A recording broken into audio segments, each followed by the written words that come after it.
The Kansas City Chiefs are one of the most creative and unique teams that I've ever seen play in the NFL. Are they going to give it to him? Touchdown! Kansas City! When you go against the Patrick Mahomes and the elite quarterbacks, you kind of shift over your mindset a little bit like, man, I want to make a play against this guy. And when you have a unique, different, sustained success like the Kansas City Chiefs had the last couple of years, you really need three things. You need a great coach, a great front office, and then obviously great players. Let's start with this. Andy Reid has always been a great coach. I mean, his Philadelphia teams were 130-93 during his tenure there. And trust me, as a Cowboys fan, I hated when Andy Reid was the head coach. It was my nightmare. Look, I mean, Reid took the Eagles to 5 NFC championship games. He helped revitalize Michael Vick's career after he came back from prison. He made Donovan McNabb a Pro Bowler, a 5-time Pro Bowler, who threw for over 200 touchdowns. But Donovan McNabb had a ceiling. Now, it was a pretty high ceiling, but Donovan McNabb did have a ceiling. Now Andy Reid can kind of open everything up because he has Patrick Mahomes. And there's a reason that two of the best offensive minds in the modern NFL wanted Mahomes. When you watch Mahomes from afar, he's the best. He was the best that I've ever evaluated coming out of college. Wow. And I get it. Mahomes might not be the prettiest with his mechanics. He doesn't look like Justin Herbert throwing the football. He might not have the speed of Lamar Jackson or the twitchiness of a Kyler Murray. But Mahomes is elusive. He can make plays with his feet when he needs to, and all the different arm angles are ridiculous. Can come at you from every which angle. He throws this ball from his shoestrings around a guy. That's unreal. He's obviously very naturally gifted, but he puts a lot of time into creating those arm angles. And this allows Andy Reid and this coaching staff to do a bunch of different things. Touch passes, flip passes. Such a mixture of how the Chiefs offense can and Andy Reid has built a really good coaching staff in Kansas City. It has continuity. Eric Bieniemy has been there for a while. They brought back Matt Nagy to be the quarterback's coach, and really they're kind of clicking right now. But Andy Reid, Eric Bieniemy, the creativity of this offense really looks and feels different than what most teams in the NFL are doing right now. The second thing about the Chiefs is their front office. Brett Veach has done a fantastic job since he took over the job in 2017. And Brett Veach has been with Andy Reid since 2004. I don't know if a lot of people know this. And I do think that this is important, that he has been with Coach Reid for almost 20 years now. When you have somebody in the front office that knows the coach, knows the coaching style, knows what the head coach is wanting to do with these players, it makes it a lot easier to draft players that you know are going to fit the mold of what your head coach is wanting to do.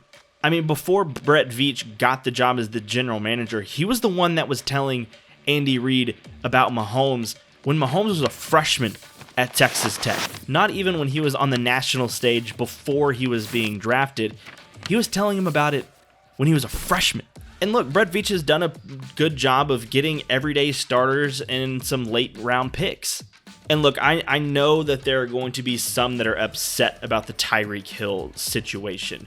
But don't forget, the Chiefs offered Tyreek Hill. They offered him a deal. He just wanted more. And the Chiefs had a point where they were like, you know what? We're not going to pay this wide receiver this much. We'll trade him and get some picks. And I think that's the smart decision. You don't want to overpay for a wide receiver. I mean, they've re-signed key players like Chris Jones, and they've done a really good job of moving players in and out. I mean, they brought in Juju Smith-Schuster this year. They brought in Valdez-Scantling this year. Sky Moore is getting more touches as the season goes along, Brett Veach has done a really good job of bringing some players in. And that's a really big deal. This front office and the ownership group have been pretty much in lock and step with Andy Reid throughout his tenure with the Kansas City Chiefs. And I think that's really important. And then finally, obviously, the players. I mean, I don't know if anybody expected Patrick Mahomes to be who he is. I mean, I actually grew up around Patrick, and even I didn't know that he was going to be this good. I always knew he was good at sports, played baseball together, but I didn't think he was going to be, on his way to the NFL Hall of Fame. That's for sure. Travis Kelce, a guy at Cincinnati, had a decent career at Cincinnati, but I don't think anybody was thinking that he's going to be a top 3 tight end, maybe of all time, by the time that it's done. They've done a really good job on the offensive line. Creed Humphrey is a beast up front. They've missed a little bit, and I think the running backs have had to kind of figure it out. You had Clyde Edwards-Helaire, didn't really work out, but now you have Pacheco, and Jerick McKinnon the last couple of weeks has been phenomenal. Mahomes hands it off to McKinnon, trying to dart left. 25-20. Touchdown! Kansas City! In a lot of different metrics this season, they've actually been more efficient than they were when Tyreek Hill was on this team. They're not throwing it over the top like they did the last couple of years and beating people vertically, but over the middle, short game, they're being really efficient, and that just goes to show how connected this team really is. Between the coach, Andy Reid, drawing up plays, figuring out things at the goal line, being creative, getting different people the ball, Patrick Mahomes and this Kansas City offense that has done a phenomenal job of just kind of picking up where they've left off the last couple of years. And of course, the front office and the ownership bringing in players that are complementary, that they know will work in Andy Reid's system and along with the rest of these teams. I think a lot of people thought that maybe this is going to look a lot different, and it does, but I think there was a rush to say the Chiefs aren't very good, and they are going to take a step back because of what happened in the AFC West. And here we are, week 18, and the Chiefs have won the division again for the, 7th straight year. Enjoy it. Enjoy this, man. This is the big time thing to do, win the division. And then when we get home from that plane ride, we ride on. We got bigger goals in mind. Let's go. Chiefs on 3. 1, 2, 3. Chiefs! The Broncos are terrible, fired their coach after 15 games. The Raiders benched their starting quarterback and are going to be done. And the Chargers, while still good, still can't beat the Chiefs.